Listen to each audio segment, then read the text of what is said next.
Gamit ang 20 pesos lang na kapital, naging milyonaryo ang mag-asawa.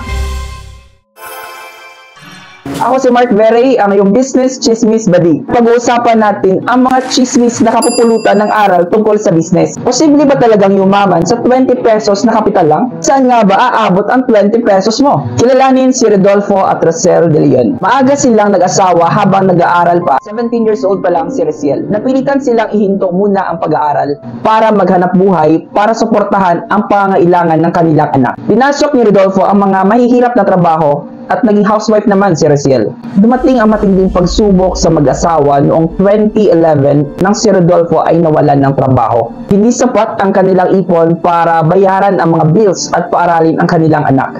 Umabot sa point na 20 pesos na lang ang natira sa wallet ni Rosel. Sabi ni Rosel, yan o muna since mahirap tayo at tubig lang naman ang kailangan. Plastic cellophane ang binili niya sa 20 pesos at ginawa niyang 100 pieces na yellow. Dahil doon ay kumita siya ng 300 pesos na siyang ginamit niya pambili ng mga ingredients ng ice candy. Mga kapitbahay nila ang unang customers nila hanggang sa nag-distribute na din sila sa mga sari-sari store at mga paaralan.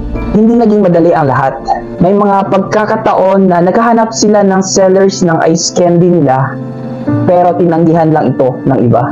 Sinipagan at ginalingan ng mag-asawa ang paggawa ng ice candy at sinigurado na magustuhan talaga ng kanilang mga customer. Nagsimula lang sila sa 500 pesos na kita sa isang araw o 15,000 pesos per month. 4 years later, ang mag-asawa ay kumikita na ng 15,000 pesos per day o 450,000 pesos per month. Napaaral ang mga anak sa magagandang paaralan, makabili ng mga sasakyan at makapagpatayo ng bahay. Ano nga ba ang business lesson sa chismis na ito? Lesson number 1, do your business with a smile. Sabi ni Rosel, gagawa ka ng masarap na pagkain, dapat masaya ka. Hindi ka galit, hindi ka stress. Lesson number 2, take risks. Dagdag pa ni Rodolfo, dapat malakas yung loob mo kasi kapag mahina yung loob mo, wala nang mangyayari doon sa negosyong papasukin mo. Lesson number 3, always start small. Personally, naniniwala ako na kapag magsimula ka ng negosyo, simula ka muna sa maliit na kapital lang at unti-unti mo itong palaguin. Di kailangan na malaking kapital para umasenso sa negosyo. Basta't samahan ng imahinasyon, pagkamaparaan at sipag.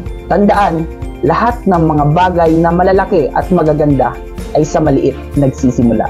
Buddy, alin sa tatlong lesson ang pinaka tumatak sa'yo at bakit?